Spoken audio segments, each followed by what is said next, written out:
I'd like to take an opportunity to call to order this evening's meeting, the Board of Education of South Brunswick Township Schools. I'd like to do a salute to the flag. Pledge allegiance to the flag of the United States of America and to the republic for which it stands, one nation, under God, indivisible, with liberty and justice for all.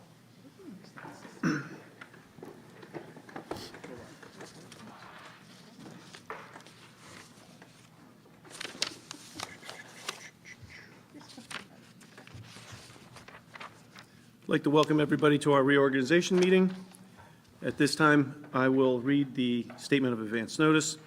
The New Jersey Public Open Meeting Act was enacted to ensure the right of the public to have advance notice and to attend the meetings of public bodies at which any business affecting their interests is discussed or acted upon. In accordance with the provisions of this act, the Board Secretary has caused notice of this meeting, including date, time, and location, to be posted in the South Brunswick Public Library, the Board Office, filed with the Township Clerk, and communicated to the Home News Tribune and the Star Ledger. Could I have a roll call vote, please? Ms. Julie Ferrara? Ms. Laura Hernandez? Here. Ms. Deepa Karthik? Here. Ms. Alicia Khan? Here.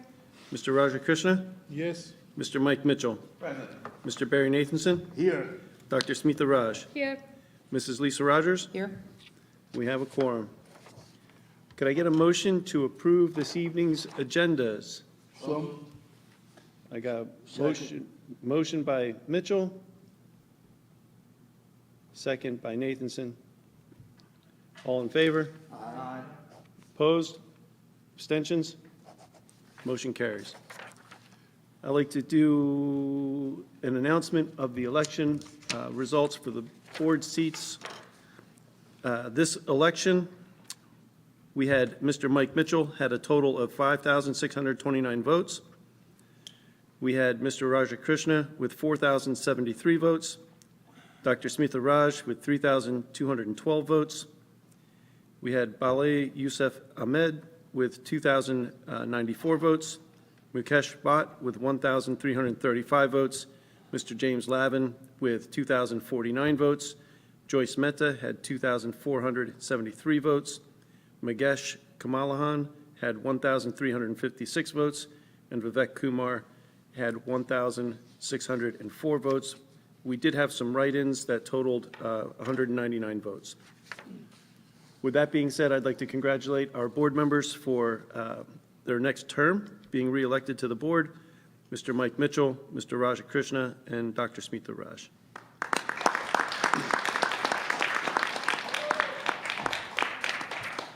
At this time, we get to administer the board oaths of office to the Board of Education members. So if those board members that were reelected, if I could have you stand over by the podium, I have some certificates and some readings for you. Certificates.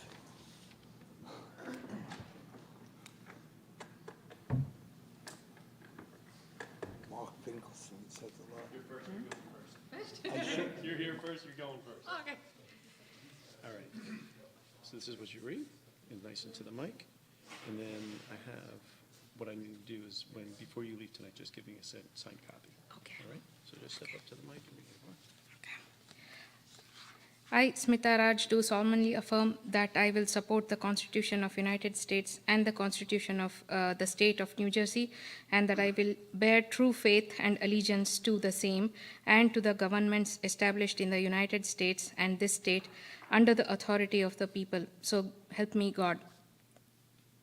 I, Smita Raj, do solemnly affirm that I possess the qualifications prescribed by law for the office of member of a Board of Education, and that I will faithfully, impartially, and justly perform all the duties of that office according to the best of my ability. So help me God. I affirm and declare that I am not disqualified as a voter pursuant to R.S.19:4-1. Welcome aboard. Thank you. Or welcome back. Here you go, Raja.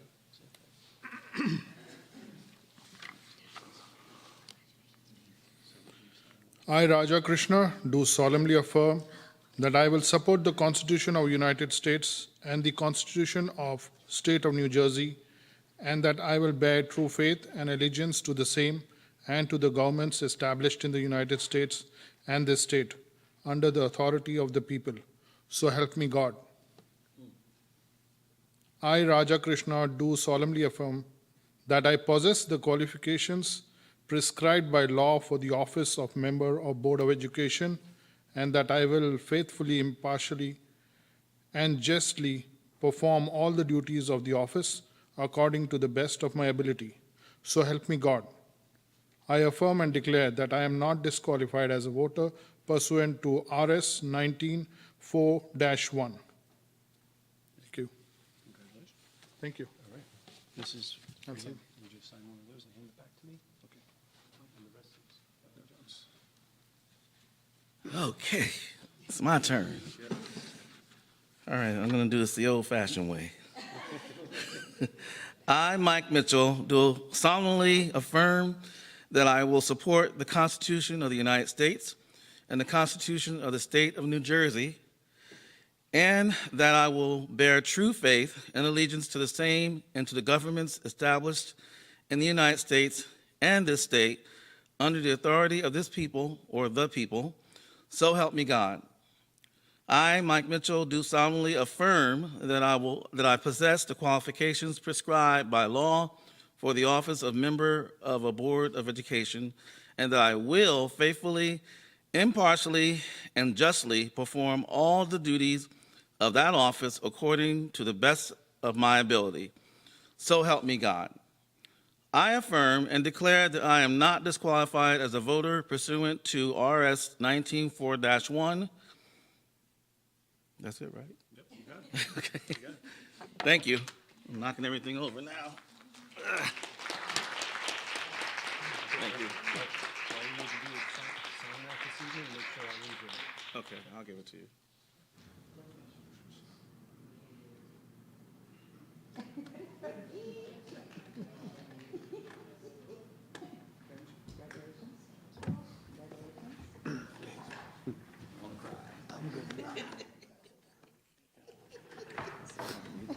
Thank you. Got too much here.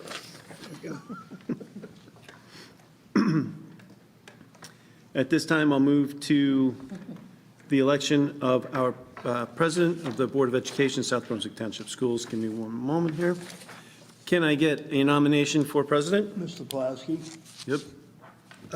I would like to nominate my friend for her second term as president, Lisa Gregor Rogers.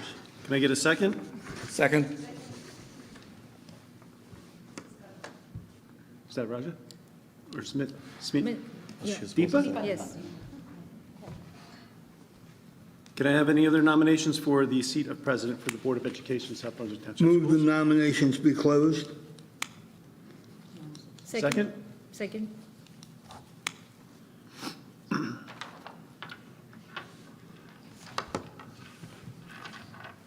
All in favor? Aye. Opposed? Abstentions? Do you, Lisa Rogers, consent to having your name offered as Board President? Yes. I need a roll call vote. Ms. Laura Hernandez? Yes. Ms. Deepa Karthik? Yes. Ms. Alicia Khan? Yes. Mr. Raja Krishna? Yes. Mr. Mike Mitchell? Yes. Mr. Barry Nathanson? Yes. Dr. Smitha Raj? Yes. Mrs. Lisa Rogers? Yes. You good? All right. David, Mo- before you move on, I'd like to jump in and say some words about Lisa, too. Let's, we'll close, Dangerous. let's make sure the motion carries. That might. Yeah, motion carries. If you have comments, please Yes. do them now. So I first had the pleasure of meeting Lisa as the school board gadfly, and where she organized a successful effort against a charter school that would have cost this district hundreds of thousands of dollars. And we all saw a person that was very passionate of everything she did. She went on to come to almost every meeting, always saying something constructive. And she helped us, Lisa and I coined the phrase, we called him Voldemort, the former shortest term superintendent that South Brunswick has ever seen. She helped us, the board at that time, be able to remove him. She continues with her passion to this day. She has become maybe the most passionate president, including me, that I've ever seen. She testified, to watch her testify in front of the New Jersey Senate and Assembly Education Committee is definitely enjoyment. And I say that as a former employee of the Assembly Majority Office, being in front of those boards, it's not really enjoyable because once you say something, the Senate and Assembly President of those boards go after you. And they did, but Lisa, of course, didn't let him do that and went back at him. She continues to be our voice for the state in protesting all the cuts in public school funding that continue to haunt South Brunswick and many districts in this state. So it continues to be my pleasure to nominate Lisa Greco-Rogers and that she will be here for another year. Appreciate it. Now, Deepa wanted to add something to it, so we'll make this the longest speech ever for a president too. Don't worry, Barry, I'll keep that very short. Thank you. Firstly, it's my honor to support, Lisa, your nomination to the president's position. Because I don't have a long prepared speech like Barry, but I'm going to keep it very short and sweet.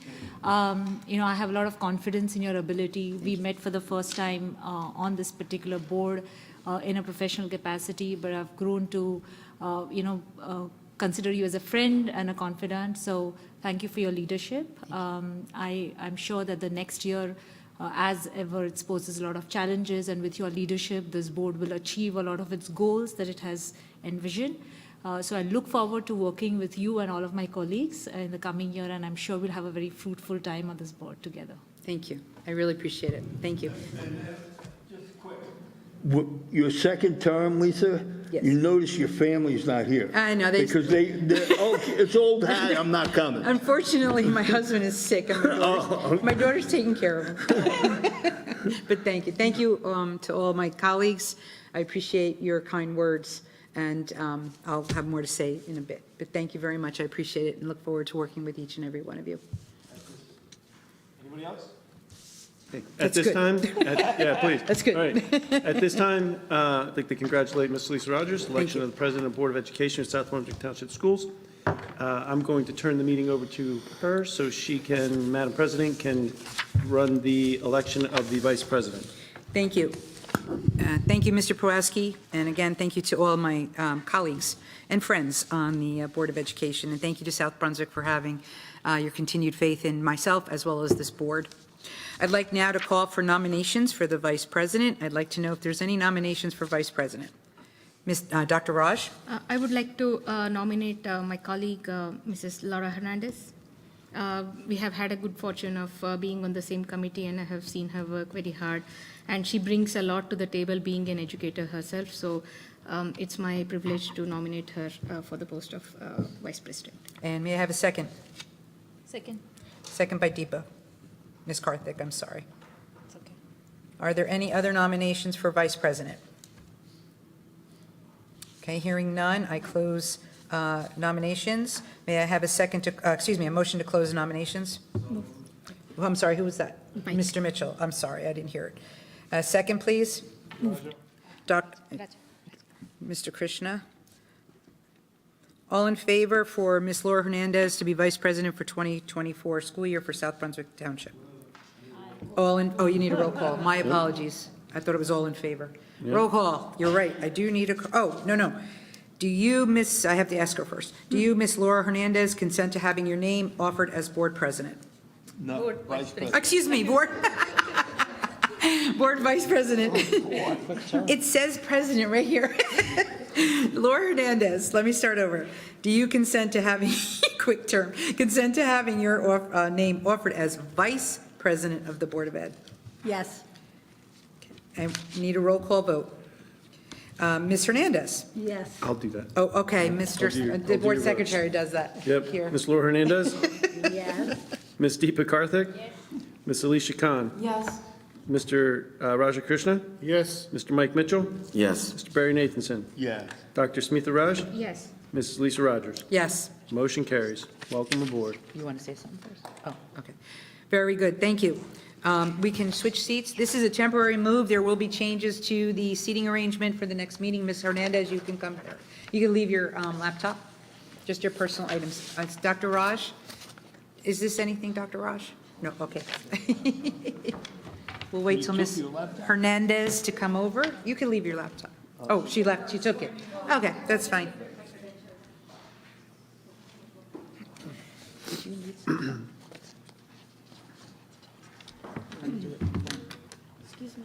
Excuse me, pardon me, excuse me.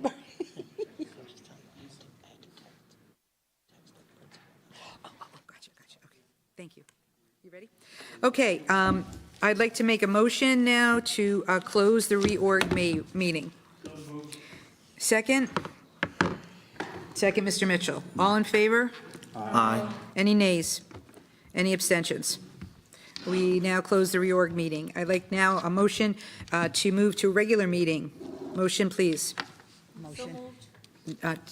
Ms. Karthik, second? Second. Ms. Alicia Khan, second. All in favor? Sorry. That's okay. All in favor? Aye. Any nays? Any abstentions? Then we will move to the regular meeting. Thank you, and we are now under the agenda for a regular meeting in the South Brunswick Board of Education for January 4th, 2024. Thank you all. We now will move on to the report of the student representative, Ms. Stefan Lee.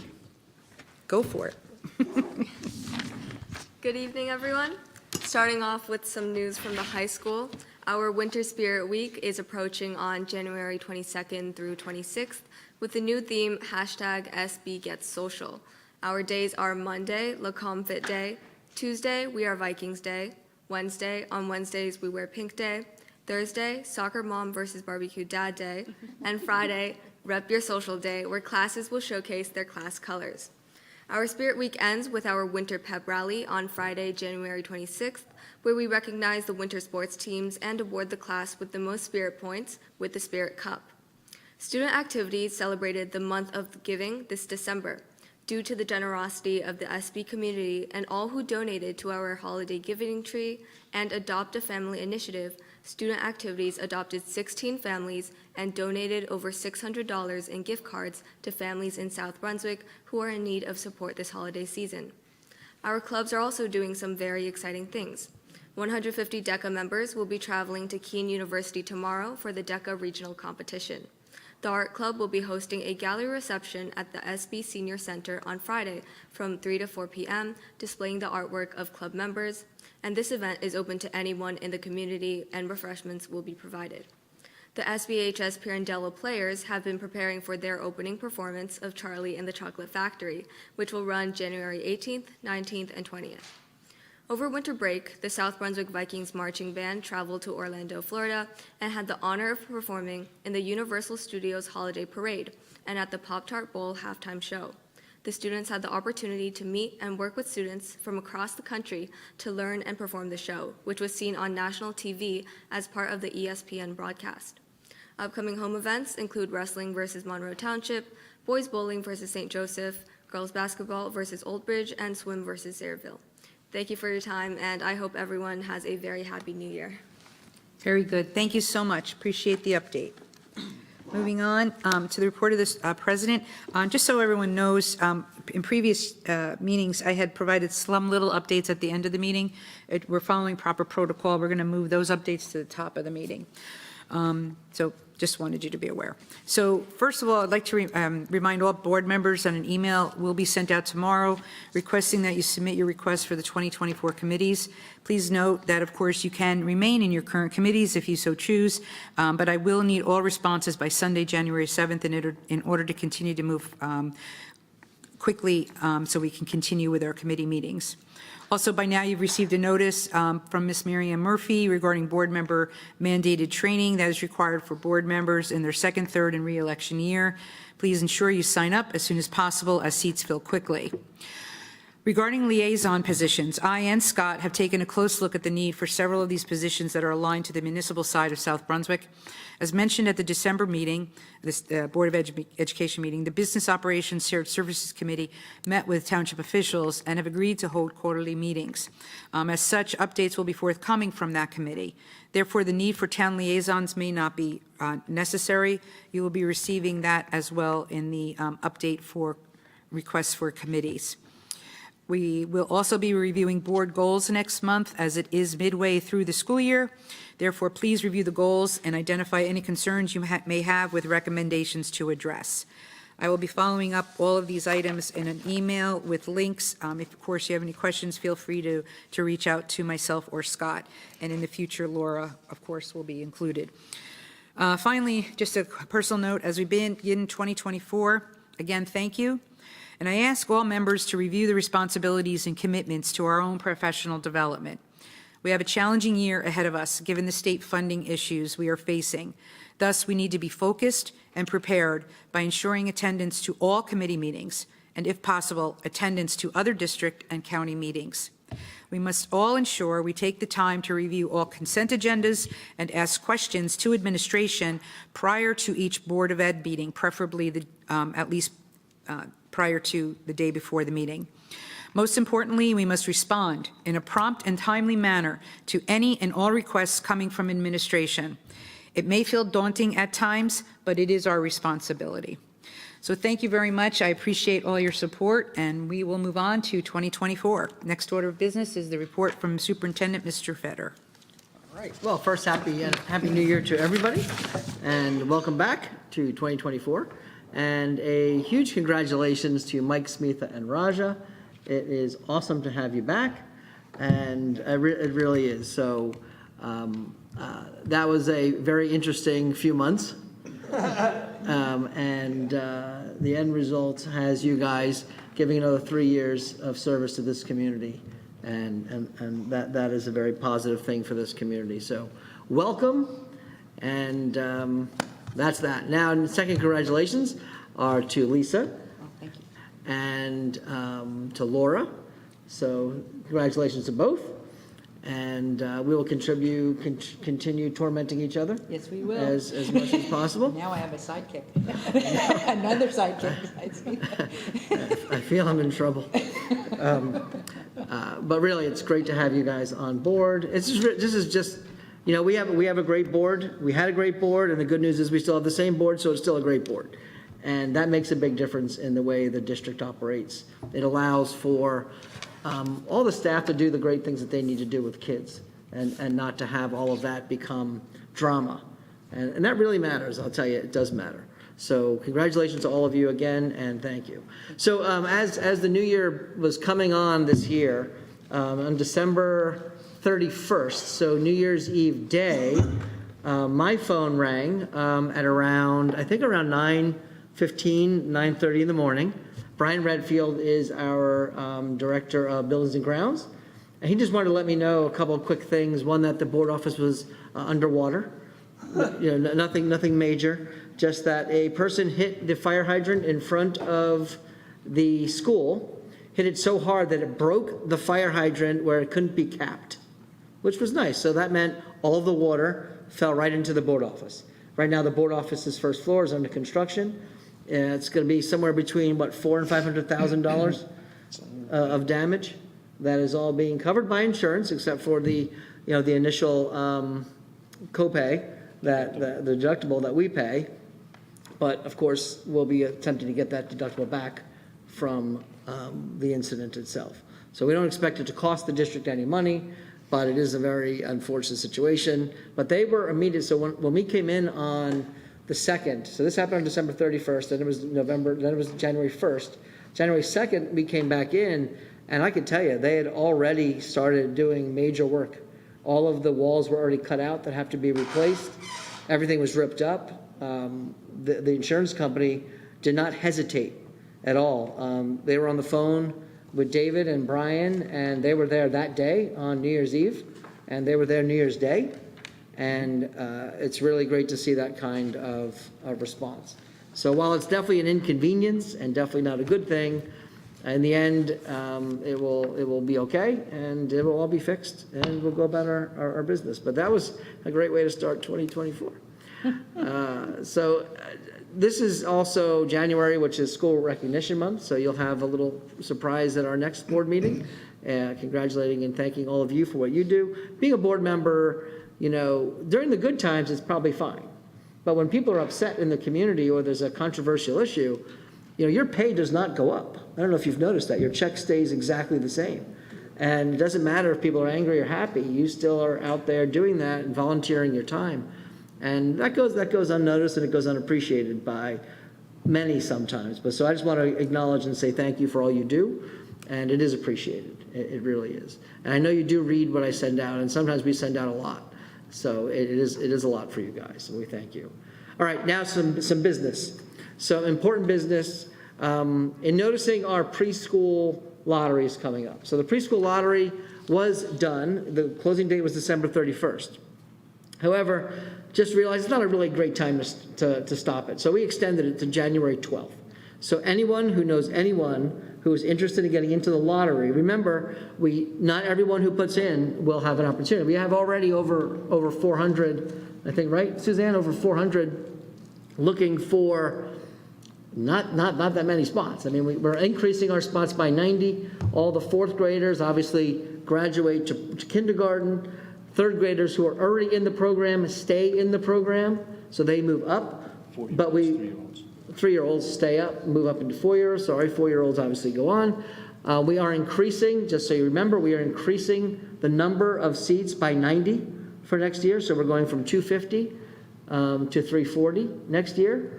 And we'll have a lot of seats. So please, we hope to be able to provide as much as we can for people. And that's coming down the pike. So just so the board understands what we've done, that we had helped get an article published. There are signs everywhere. We used the banner, the billboard outside. There are posters everywhere. And today, again, Suzanne sent another mailer out. Each school sending a mailer out. We're going to ask the PTO to send the mailers out to get any last-minute stragglers who have not applied for whatever reason yet, so that anyone who has a shot at it. And then the lottery will happen, and when the lottery happens, everyone starts to get notified. We'll send another communication out to the people that are in the lottery so they know the timelines of everything. And we're going to, just a little stall, going to wait another week, but that's not going to hurt our work that we have to get done. But this is a big deal in the community, we know that. And I'm sure by the time we're done with all of our people, we'll probably be in the 450 range, shooting for a lot less seats, unfortunately. But that's kind of where we are with that. So another part that the board has to know is coming down the pike. So right now, there is a development being built right behind the board office, the old board office on Executive Drive, and that is on Northumberland Way. That is a 1,700-plus unit development. It is underway. We have been told to expect people to begin moving in as early as next month. That means there are 60 units that will be available sometime starting in February till the remainder of the year. Those 60 units will start. They're mostly 2-bedroom units. Those 2-bedroom units will yield kids this year, and they will yield additional kids next year, and then additional units are going to be coming online. We are going to be mapping out for you a plan, because the big deal is where do they go to school at the elementary level. Our demographer has estimated that one development will produce around 400 elementary students at full yield. That means in the next 3 to 5 years, we should have about 400 elementary students just from that one community. We have no elementary school that can handle 400 students right now at all. So that will require the wonderful word everybody loves. Some form of redistricting will probably be needed. It's a very fun word in schools. And it also will probably cause us to, that development will come in phases, and the whole development will not go to the same elementary school. So we're going to look at our seating, we're going to look at our demographic study, we're going to look at everything to manage it in the beginning, but we need a long-term plan. You don't want to start sending kids to one school, then another school, then another school. So that's a big undertaking that now is really going to be needed. So we've already have a lot going into that, but we're going to get everybody involved in that and get you up to speed on that in the coming months. This year, we're okay. We have first stage plans and all that we're going to talk to you about, but it is going to have an impact. So it's coming down the pike. It's funny, when we first got here, Dave and I, 6+ years ago, we walked into a district that was told we will have 5,000 to 7,000 new homes built in 5 years. That's what we were told. And if you remember, the original strategic plan was growth was a big deal. And then in the middle of developing the strategic plan, we were told that's not really going to happen. Then COVID hit. Well, now it's been pushed out 5 years, but now it's starting. So now we really do need to consider that. But with the projections, right now it does not look like building is needed. So we're not expecting the numbers to cause it. We have room, we have seats, we have the ability to manage this for a while, but we're going to ask our demographer, Dr. Grip, to take a closer look. Dave and I talked about that today, to see about the best way to approach this in the short and the long term. So again, all that's coming down the pike. It'll keep coming up quickly. Of course, doing this while managing budget cuts is not a good marriage, right? The enrollment going down has helped us during budget loss season. It does not help us to go the other direction. So that's another thing we have to balance as well. I'll go right into that about that. We have advocacy committee meeting. Our third one is on January 9th, so it's Tuesday, next week. And at this time, there is currently no bill that has been put out yet, but we have word that it's still coming. So still on timeline. We don't know what the bill is going to look like yet, but there will be hopefully a bill in front of the legislation related to school funding and how it could hopefully support our school district and districts like us. So that's still coming. We'll be giving updates to the advocacy committee and building out those plans that they are working on as well. So that's all coming. Another upcoming event is the Parent Academy on Internet Safety. This is usually the most popular of our parent academies, and that is Tuesday, January 30th. It's in the high school auditorium beginning at 6:30. And that is one we ask as many people that can come to that. There's a lot. You'll see more information coming out about that to the community, to the board. But that's a really important one, and hopefully a lot of people can come for that one. So weather. Let me just talk about the weather, because it's been like 3 years I haven't talked about the weather. So we have a storm coming, and it is a very nice storm because it's coming on the weekend. So I don't really care. You can do whatever it wants. It could snow, it could rain, doesn't matter. As long as you do it on a Saturday night, I don't care what you do. But it does look like it is not going to be too bad as of this minute. Of course, now that I said that, it's game over. Yeah. But it's also Saturday into Sunday, so we don't expect too much to be going on Monday morning. But it is important that everyone realize this is the season. January, February are the worst months. And, if you know, parents, if you know the weather says that you can have an interruption that could hurt the school day, don't shut your phones off. Stay by your phones. You never know what is going to have to come. You never know what happens in these winter months. So please be ready. We've sent out information on making sure you have your information correct in the system. So let's hope that has been done. And that's kind of where we are now. Today, in a few minutes, you're going to have Dr. Mammon's going to come up and do a presentation. And those lovely ladies in the back are here.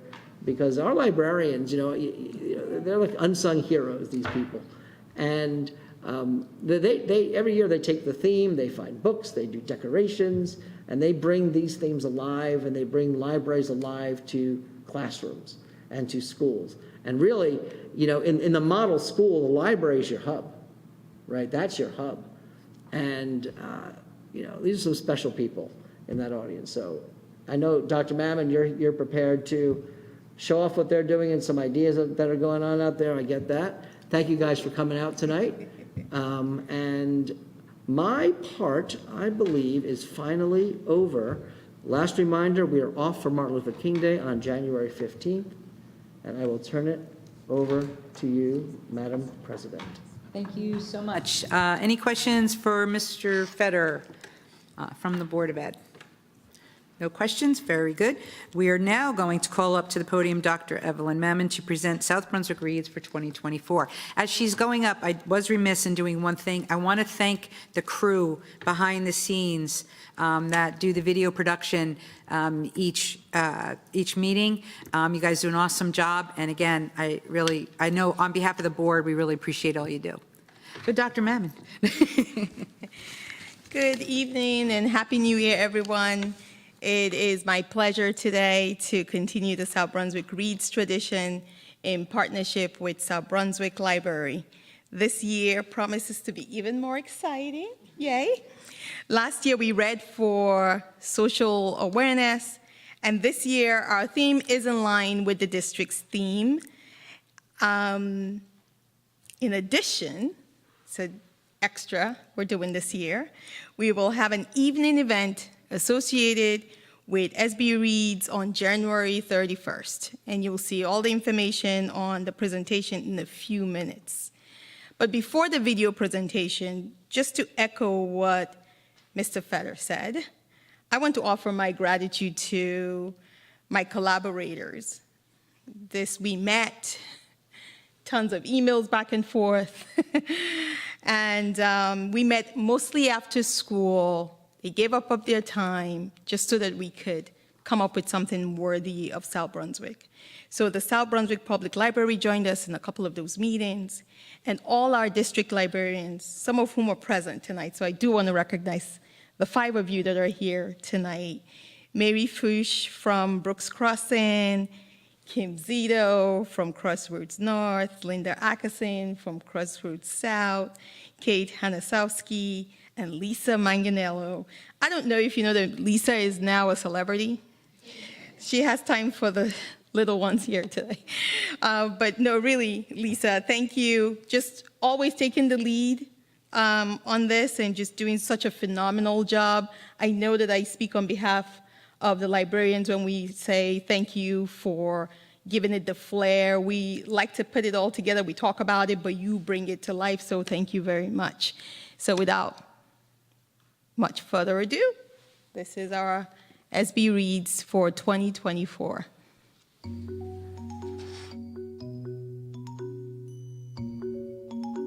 American author Maya Angelou once said, "I long, as does every human being, to be at home wherever I find myself." South Brunswick schools understand that cultivating a sense of belonging is critical to our students' growth and development. We want our students, families, staff, and neighbors to feel at home in our schools and in our town. This year, our equity goal guides us as we work together to create a more inclusive environment where all feel welcome. Cultivating a sense of belonging is at the heart of the annual partnership between our schools and the South Brunswick Public Library. Since 2011, our work to build a sense of belonging through books has taken many forms.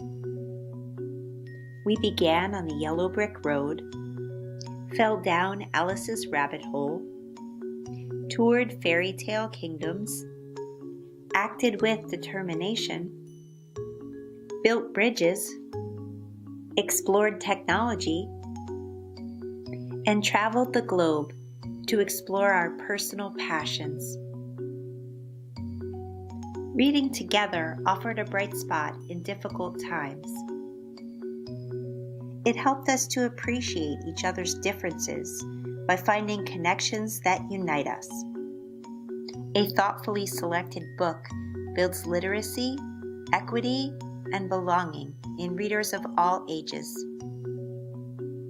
Reading as a town increases our understanding of ourselves and our neighbors.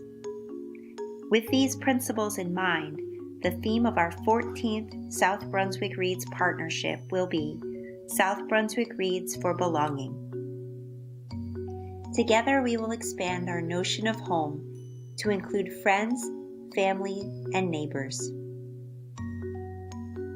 Develop empathy to create a fair and just society where all are welcome. And craft unique reading experiences to build a sense of community. Join us as we read for belonging. In our schools, we will celebrate this theme by reading titles that highlight belonging, and then center activities around this idea. The public library will also celebrate this theme with book lists and events. We hope that all our students and their families will join us for our very first South Brunswick Reads Night on Wednesday, January 31st at South Brunswick High School from 6:30 to 8 p.m. The evening will celebrate reading through read-alouds, a visit from local author Jenna Hamza, a book lounge for our older students with activities, recommendations, and books selected just for them, along with snacks and cocoa for all our guests. Please join us as we prove that regardless of our differences, we belong together. For more information on how to participate, book recommendations, and community events, visit our website. Thank you.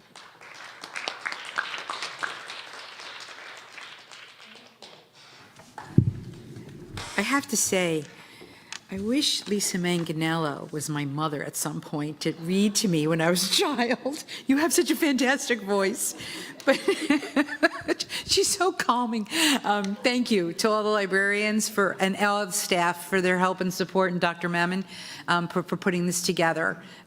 It's always something I look forward to. I really do. And on behalf of the board, again, we thank you very much. And I hope everybody can make it for the 31st. I'll be there. Thank you. Okay. Our next order of business is the annual Board of Education Code of Ethics training. And it will be, I'd like to call Mr. David Disler from the law firm of Porzio, Bromberg, and Newman to present to the board members their annual ethics training. Okay, hello everyone. Always tough transition from something that is enjoyable every year. I've followed that. Last year I followed your students' STEM. So, and then you get me, which is always wonderful. So as always, I bring goodies. So I'm going to pass out No exciting stuff. note slides, and I always like to bring for the board members. Any public comments? Sorry. So I'm just passing out if you want to take one. Those are just something for your notes, for your own personal, and then also the School Ethics Act and the Code of Ethics. Let's see. Oh, David didn't lie. He did give me a little pointer. So I know as we have three new board members, or 3 board members who were recently elected, all I know, so this is a board that has already kind of gone through ethics training. So it's going to be very similar to last year. We've updated, obviously, all of the hypotheticals, so I'll go through the law, and then I'm going to ask for lots of class participation, so we'll do lots of different hypotheticals. So as those make their way down, so just a little kind of rundown. I'll do, similar to last year, I'll go through the School Ethics Act and the Code of Ethics. We'll do hypotheticals, and then there's been some nice little updates to the School Ethics Act that I'll go through as well. So a little background here. The School Ethics Act was passed by, I believe, Governor Florio, with the understanding that we need to be tough on ethics, right? And of course, did they pass it for the legislator? No. Did they pass it for the governor? No. Who do they think that we need to be tough on ethics? They went to school board members, of course. For a number of years, it was unfortunately, as is the case, it was used as a weapon against board members. And so board members had to go out and hire their own attorney. And when we go through the School Ethics Act, you'll see it's pretty serious offenses, but that didn't stop people from making bogus allegations. Board members would have to go and pay for their attorney out of their own pocket. So board members went and said, this is really being weaponized. And so a number of years later, the Code of Ethics was passed. And what happened there, the reason the Code of Ethics was actually passed was board members thought, look, we really need indemnification if these are filed. And so the legislature listened to them but said, we still need to be tough against board members. And so, interestingly enough, what they did is pass the Code of Ethics. The Code of Ethics really is what school board's Code of Ethics was at the time. And that's why it doesn't really read as a law, right? You go through the School Ethics Act, it reads as a statute. The Code of Ethics more reads as a, here are some good goals what board members should do. They put that in the statute and they added indemnification. So that's kind of the history between these two laws. I'll go through each of them rather quickly, and then we'll get to more of the hypotheticals. For those that remember this in years past, we do the thumbs down, thumbs down. Thumbs up means board member acted ethically. Thumbs down means that they were bad. They were bad. And then we always get confused, what is thumbs up and thumbs down? I'll try to remind you. So the School Ethics Act, pretty simple. Not simple, it's very finance-based. So I'll try to highlight the key points. I've given you the law. So if you're ever concerned, what does the law say? Just keep this in your back pocket or, wherever you keep your notes these days or likely on the computer. There it is. You can read through it. But so no interest in a business or organization engaged in a business transaction or professional activity, which would conflict, right? So you can't own a business and then have the board obviously then hire that contractor. You can't secure unwarranted privilege advantages or employment, right? So again, no personal gain. That's what these first few are going on. No direct or indirect financial involvement, again, finances. No school official undertake any employment or service that could prejudice your independent judgment. Again, these are very obvious, very financially based. Again, this is the original law, the original School Ethics Act. Again, it's much more serious offenses. You can't solicit any gift, favor, loan, political contribution, service, promise, or future employment. So no bribes, I think pretty obvious. You can't utilize information not generally available to the public for your own gain. So again, on their face, I think those are pretty obvious. We don't see a lot of filings under the School Ethics Act, right? Because many of these are more criminal in nature. Really where we see most of the cases falls under, again, this Code of Ethics that originally was designed, school boards passed as like, this is how a good board member should act. These are the Code of Ethics of a good board member, which then the legislature adopted. So I'm going to highlight some of these, which we'll use hypotheticals later. So C, I will confine my board action to policymaking, planning, and appraisal. That goes along with letter D. I will carry out my responsibility not to administer the schools, right? So C and D, we'll call the overzealous board member. Many times well-intentioned, but those who simply want to run the day-to-day operation of the school. As you'll see, and as you all know, that is left to your superintendent to run the day-to-day operations, not the board. The board's job is to oversee, to make sure that it's well-run. Again, that nicely goes with letter E. I recognize my authority rests with the Board of Education and make no personal promise nor take private action that may, quote, compromise the board. What does that mean? You don't take personal action. You understand that when you join this, you join obviously as an individual, but you join a board. And you as individual board members don't act, the board acts. And we'll see a nice little hypo on that in a little bit. I will hold confidence on all matters pertaining to the schools. So as board members, you get a decent amount of confidential information. Obviously, in executive session, you'll hear lots of information, HIB reports, things like that. You have to maintain that confidentiality. It's incredibly important. You get sensitive information for that reason. This district cannot operate, and I represent a lot of districts, and the number one issue, the districts that don't operate in a functional manner, is they can't maintain confidential information. It's incredibly important. If you can't trust your fellow board members, this district can't simply operate. This is always the favor for the administrators. I will support and protect school personnel. That means that you can't go, and we'll see an example of this, badmouth, and undermine your school administrators. Of course, it's Scott and David, so you can do so in a jokingly way, but not in a serious manner. And then, J, I refer all complaints to the chief administrator officer. So as board members, as members of your community, I know that parents come to you with complaints. It's just by very nature. It's not your job to solve that. That is your school administrators. Okay, let's get into the fun part. This is the hypos. We have a good number this year. There's been a lot of cases. I'll be candid because of the pandemic. Not only were your students not on their best behavior, but it turns out your board members were also on their best behavior, so you'll see some nice examples about that. Okay, so as a reminder, no violation. So no is a thumbs up. Again, not the best. Some people missed up. So board member acted well, thumbs up. Board member acted in violation, thumbs down. Okay, let's talk communications. We talked last year about the Trenton case, so I'll just a little reminder. So when you're talking about comments about issues concerning the board, 4 prongs you have to do. You have to identify yourself as a board member, indicate the post is not authorized or written on behalf of the board, so you're doing so in your private capacity, provide accurate information, and ensure it does not compromise the board. I really want to point out number 4. That's where board members get in the most trouble. They give accurate information, they give a disclaimer and the like, and then it turns out their conduct compromised the board. So when people ask us, should we make personal these comments, our recommendation is always, there's a lot of risk here when you're commenting on things concerning the board when you are a board member. The School Ethics Act always says you don't give up your First Amendment rights, but you're a board member and have to comply with the act. And even if what you're saying is truthful, if it compromises the board, it therefore violates the act. Again, so what's the purpose of that? To prevent reasonable confusion among the public of whether your statements are as a private citizen or you're making those statements as a public official. So the disclaimer must note that the view is your own and make clear the views expressed are those of the board. Really, the DOE gives you this example, or the School Ethics Commission gives you this example. If you are going to make any statements as a private citizen about Board Act, highlight this one, because you should make sure you put this disclaimer in there.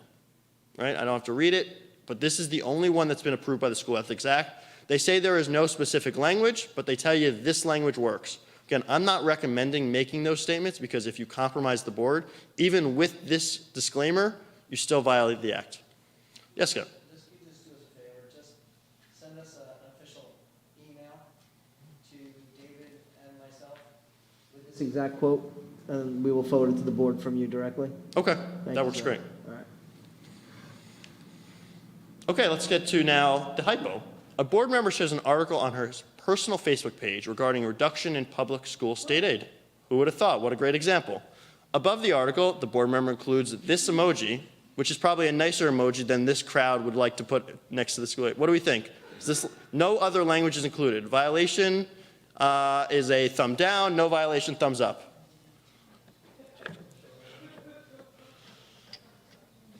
Okay, we're getting some thumbs up here. So this is okay because you're not talking about your specific school district. What are you doing? You're talking about the state aid overall, the whole state. Yes?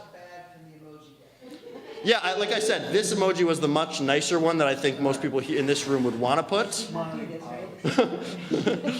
So as long as you're talking about, again, the apportionment of state aid funding as a whole and not specific to your district, that's okay because that's not something that is coming right before your board.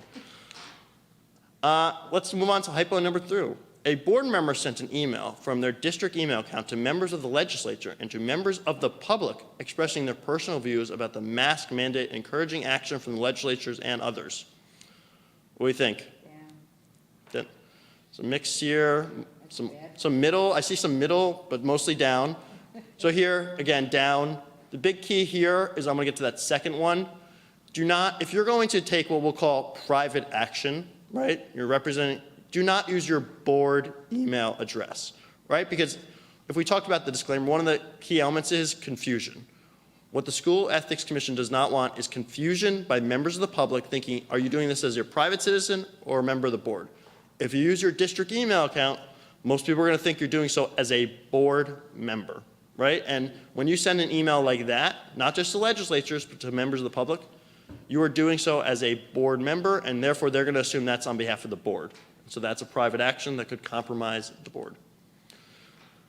Volunteering. We get these questions a lot. What can I do to volunteer? Right? Can I go and read to my child's class? Can PTA members? So the answer is maybe, right? Because that's what lawyers always say. It depends. That's the typical lawyer answer. So there's a 2-part test here for volunteering.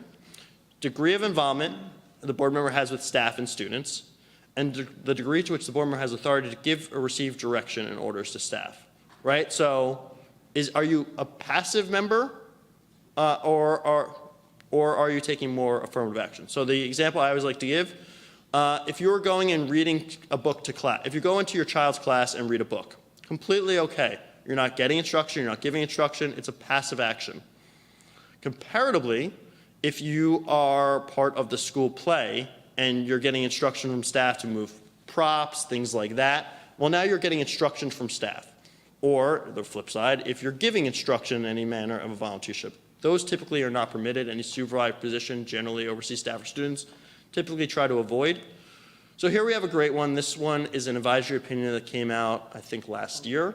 So a board member asked, they would like to volunteer and serve as an official, quote, working the chains at football games. Does everyone know what working the chains means? So those people on the side, they hold the big yellow things, they make first down markers. So they're not the actual officials throwing the flags, they're the ones moving the chains. They decided they will waive any compensation for this. What do we think? This is allowed or not allowed? Okay, getting mixed. So this, the School Ethics Commission and Advisory Opinion said this is okay. So again, maybe if they were an actual official calling the game, it would be a different situation. But here it was simply, they mark the spot, they move on, very passive in nature. They're not giving instruction, they're not taking instruction. They may be taking a little instruction from the official, but for the most part, pretty stationary, not a lot of action. The School Ethics Commission said this one is okay. Let's talk about addressing concerns. So again, this is another advisory opinion, I believe. I think this was a case, my apology, a case from last year.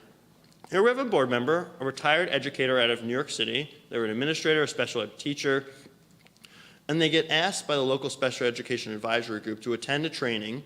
And more importantly, then because of their background, they wanted them to really be an advocate and a source for special education parents.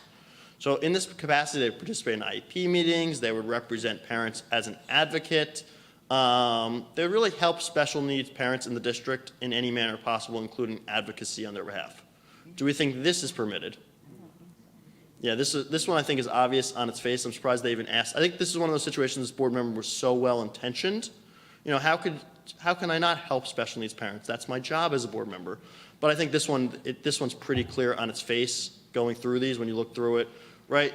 Because clearly, if you're advocating in a position like this, there are times where you may not agree with the child study team, that the parents may not agree, and you could be put at kind of a controversial where your views are different than theirs, or as a board member, the child study team may feel inclined to agree with that individual because of their position on the board.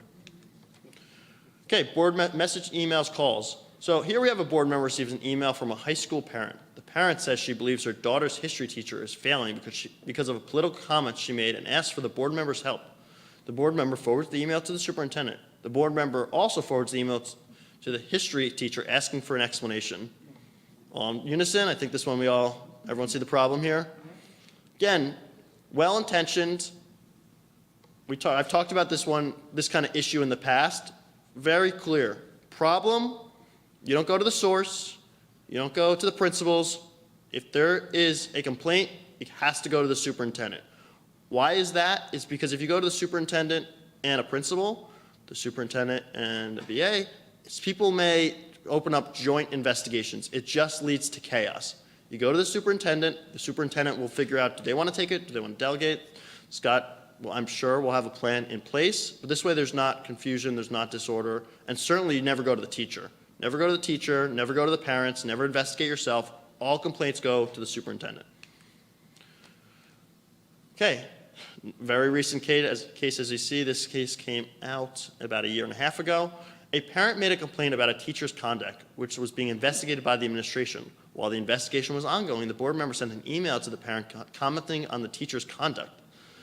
This actually was prompted by a discussion at a board meeting on returning to school full-time after the COVID-19 shutdown. The real issue here, of course, is that the investigation was ongoing, and then you have a board member emailing the parent about the teacher's conduct. What do we think? Again, this is a nice, straightforward one. Clearly a violation here, right? You can't speak, even though, again, you may know the parent, you may feel the exact way the parent does, you may have your children may have the same teacher as that parent and or have that same kind of commiserate with that individual. It doesn't matter. If there is an investigation ongoing, you can't reach out to that parent in any manner, right? You have to let the administration handle it because then you could be seen as interceding or interfering or the like. this was a great case. I think obvious on its face, but so we have a board member who was a chief proponent of a plan to eliminate the Columbus Day holiday from the school calendar. Very big issue, very important to this board member. And so as part of this plan, instead of placing it on the agenda, this board member decides to walk in a motion to change the calendar. Now, interestingly enough, the School Ethics Commission said, we're not going to discuss the big issue here, which was people in the community got very upset, I'll put it that way, because they said this should have been on the agenda and we should have the opportunity to come and comment. It should never have been a walk-in. The School Ethics Commission said, we're not going to touch that issue. But what we are going to talk about here is the fact that afterwards, after this community outcry, the board member met with members of the community to explain the rationale to remove Columbus Day. Do we think that is a violation? Yes. Yeah. So the answer here is yes, right? And the real reason here, again, as a board member, you do not speak on behalf of the board, right? And so really those comments should have been done at a board meeting, and the board should have provided its rationale, not an individual board member meeting with members of the public attempt to explain the board's rationale, right? And that's where, again, even regarding the OPMA violations, School Ethics Commission is not touching that, but the real thing here was that outcry and the board member's response to it. Okay, let's talk preparation of a board meeting. At the board's upcoming meeting, it will be voting on the purchase of new desks. A board member, with permission of the superintendent, entered the school building to examine the condition of the current desks in several classrooms. What do we think? Getting a little mixed. So this one's okay. I'll go back to this one. I know we're still reading. This one was okay. So again, what is your role? Your role is to make informed decisions as a board.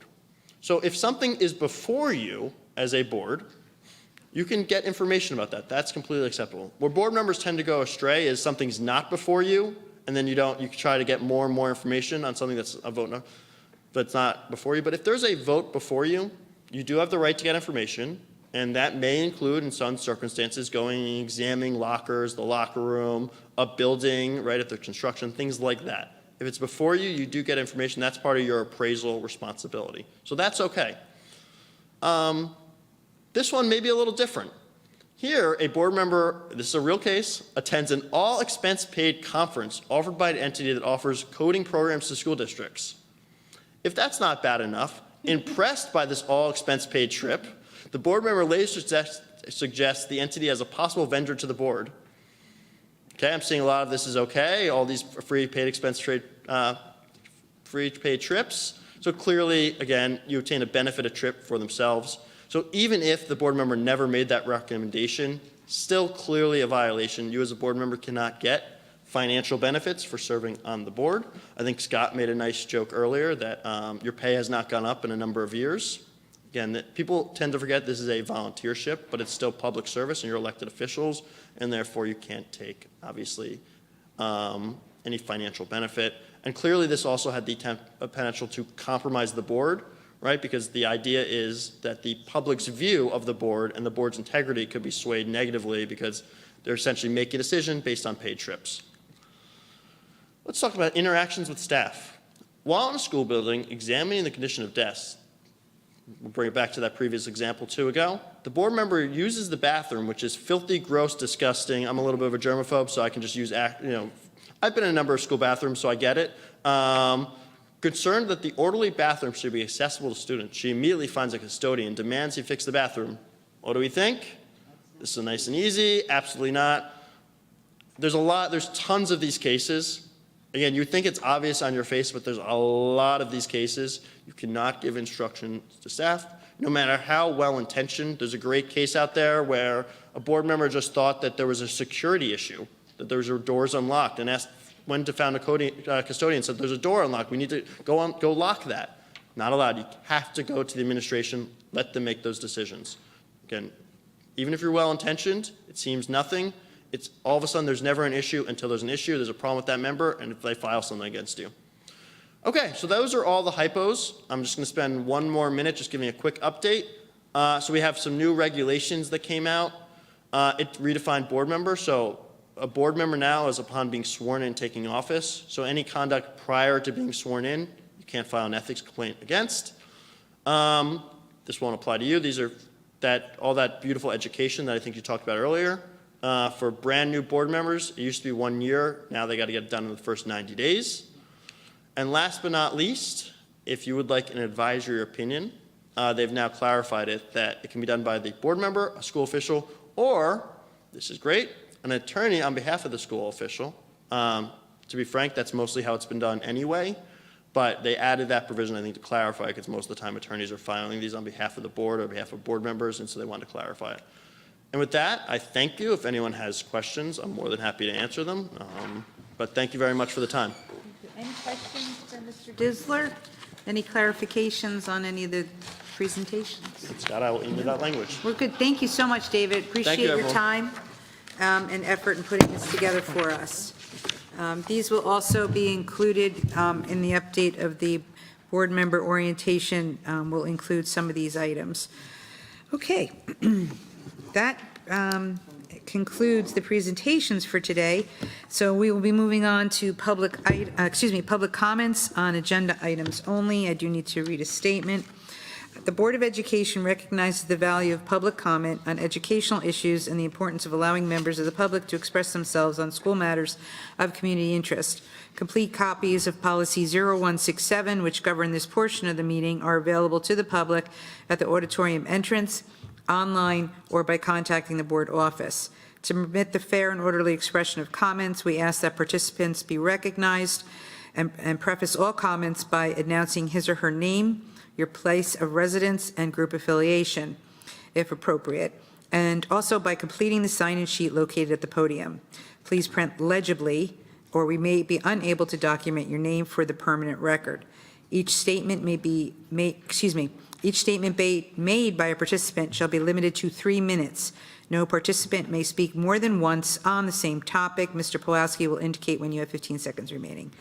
All statements shall be directed to the presiding officer. No participant may address or question board members.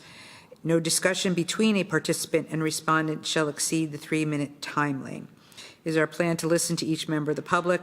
Once all questions and comments from all members of the public are made, the Board of Ed may respond or respond via email in the most timely and efficient manner available. All questions and comments will be noted.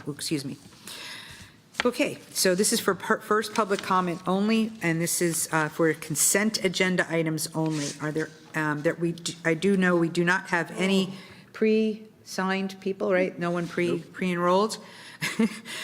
So is there anyone in the audience that would like to make any comment on the consent agenda items only? Seeing none, we will move on and close this portion of the public comment. Moving on, next order of business is old business. We have none at this time, so we shall move on. New business, we have no new business at this time. Therefore, we will move on to the consent agenda review and the walkthrough by Mr. David Pawlowski. Mr. Pawlowski. Okay, everybody. So our consent agenda this evening is pretty concise. We have all of our financials in our bills list. We are accepting a grant from the Unified Champion Schools grant from the Special Olympics of New Jersey for $4,000. That was a very nice grant written. We have a non-public technology order with some of our non-publics in district. We're approving our addendum to our transportation contract, and we're also approving a jointure contract with another district. We have a big part of this agenda is our approval of a lease purchase for the financing of 1,400 Chromebooks. You can see the rates that were provided through the bid process. We also have a payment schedule, and that'll help offset the failing Chromebooks that we received during the COVID funds that were provided. We have a purchase over the bid limit for the acquisition of the Chromebooks, and we also have a you can see there that the description of the Chromebooks and the quantity and the unit pricing. We have an increase or not to exceed authorization for a consultant. We have approved updated pricing agreement for Kelly Services. We have an out-of-district tuition adjustment. That's across the district. We also have approval of some professional services for our special education department. And we have our travel. We have our field trips. You'll also see a HIB intimidation bullying report. And finally, we have an energy contract and repair of the school's building. This is for, or excuse me, emergency contracts. This is for, just so people are aware, board members, you're aware, when we have a catastrophe like we faced at 231 Black Horse Lane, technically, we're not supposed to do any work until we have a purchase order cut. At times, when you have an emergency like that, the board secretary, board business administrator, I can direct a company to come in and remediate the issue as fast as possible. And then on the very next board meeting, we have what we're called an approved an emergency contract. So that's what this is. The $150,000 price tag was for the remediation of the damp and remediation of the water from the building. That's not inclusive of the put it back together costs that we're going to see coming forward. So that's what motion 115 is. And that's your consent agenda for this evening. Thank you. Any questions for Mr. Porowski on the consent agenda? To my right, none? To my left? Just a comment really quick. When this happened at Black Horse Lane, I do want the board and members of the public to know that Mr. Fetter did call me on New Year's Day to tell me. It was an exciting phone call. But he did also advise the approximate cost, so I was aware immediately of what we were looking at in terms of a cost, not the actual, but an approximate. I would also note that our health center patients are all being seen at the Franklin Township Health Center that's right around the corner. Okay. And our pharmacy did stay open for individuals that are getting their scripts filled in our pharmacy. They can still go there and get their prescriptions filled. So those areas of the first floor were not impacted to the extent of the lobby and the hallways. Yeah, on the, Go ahead. just on the day of the water was still coming in a little bit, they used these sleeves. And so they had put sleeves in front to protect certain areas of the health center because the health center has a refrigerator that must stay on to cover certain medicines. So they had boarded that off, and it really was, in that back area was okay. The front, completely underwater. Disaster. Left side, completely underwater. But the back, which is the back of our building, but the front of the health center, was really dry. And they kept it dry. It was Brian, Peter, and Rob were all on site immediately. That's on on New Year's Eve day. And, you gotta give credit. I mean, you think getting staff out there is tricky and all this, but when crisis hits, our team was there to do everything you can. They were getting all the stuff off the floor to try and save everything that was salvageable. Did a good job. There's a lot of stuff that Suzanne's department keeps over there for new families. And Suzanne, most of that was salvaged? Yeah, so that's because they were moving things quickly and they went to where they were needed. So kudos to Brian and his team. And just real quick, First On-Site Restoration, which used to be a company called Restoration Specialists. First On-Site, when Brian called me and informed me of the situation that we were facing, I called John Jarema over. He's a member of the Middlesex County Association of School Business Officials. So his company is a vendor member of our school business administrators group. I see him once a month. He comes to all of our meetings. I reached out to him via email at about 9 o'clock, 8:30, 9 o'clock in the morning when Brian first called me. He responded to my email, and then he called me, and he said, I'll have a team out there within 30, 40 minutes. And sure enough, he had 15 to 20 people there working, cleaning up on New Year's Eve day.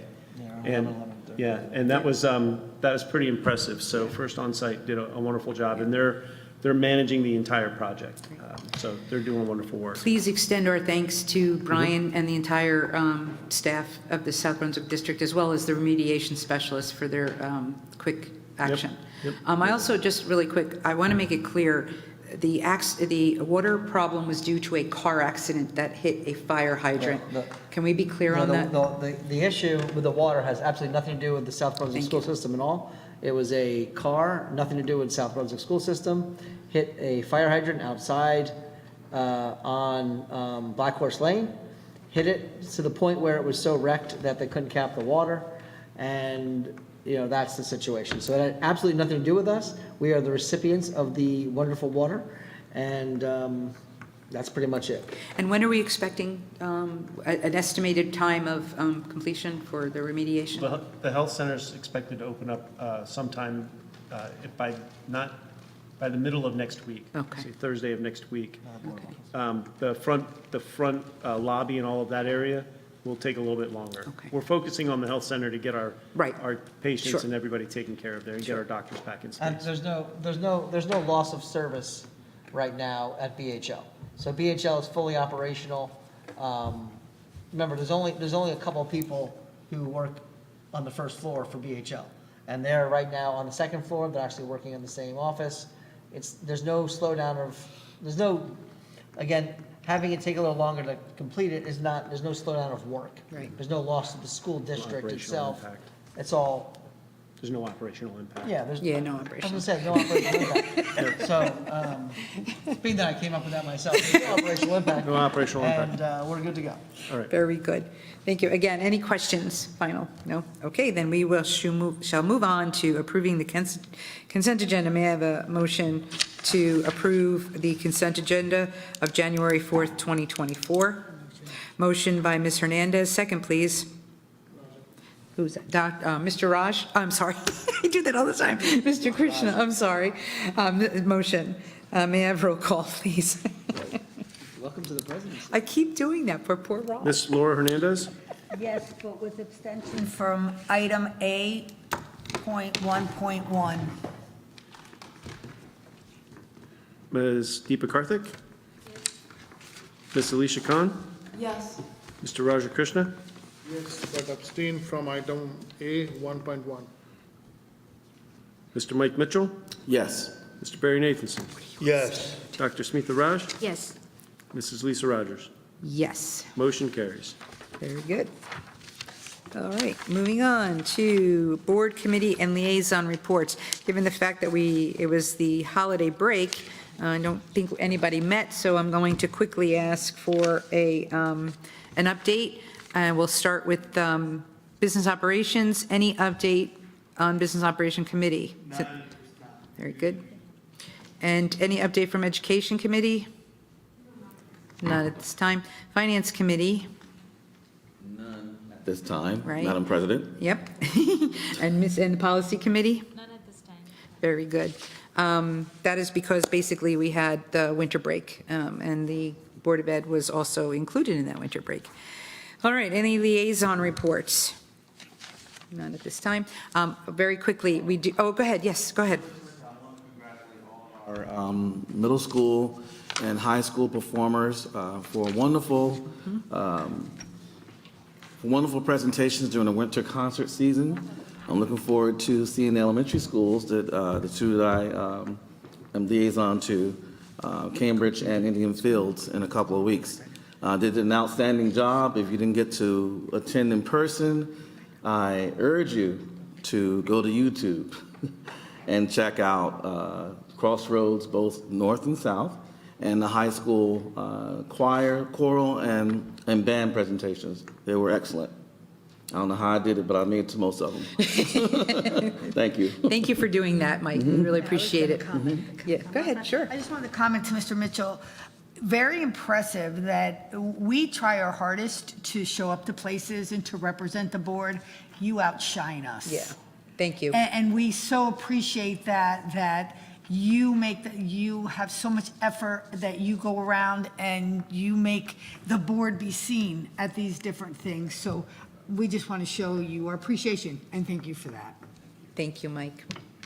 Okay, and just very quickly, I forgot the advocacy committee, but you had already, Mr. Fetter had already commented that the next advocacy committee meeting will be on Tuesday, the 9th. We'll have an update after that.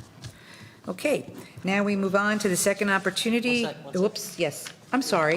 Is the first two meetings, you might have said that it was already, but are the first two meetings on, were they recorded? We do. We have them on record. We haven't posted them at this Okay, point. okay. But we could post them at any point, put them up there. All right. I can Yeah. send them to the board, or we can post them. Sure.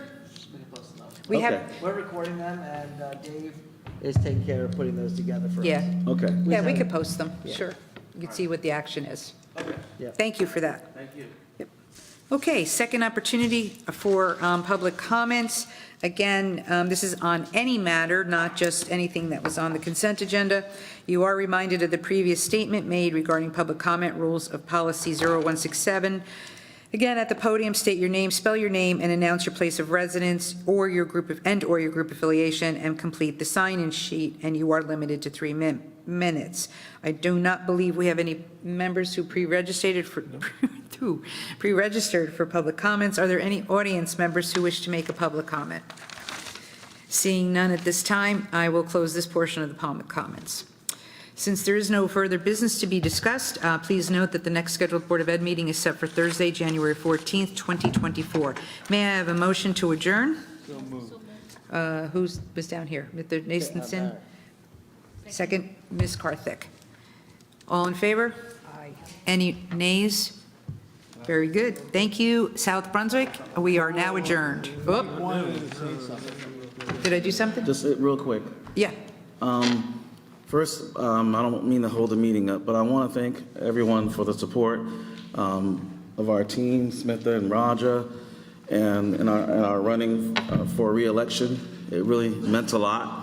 So I want the community to know how much you mean to us and how we're not going to promise, we're going to get in here and we're going to work just as hard as we did the first 3 years. And we're going to continue to learn, and we're going to continue to serve and give you our best. The administration, you deserve our best, and that's what we're going to do. The board, we're going to give you our best. I thank you for that. I also want to mention that my former high school history teacher was here, Mr. Ed Belding. He was sitting right there. I didn't know who he was.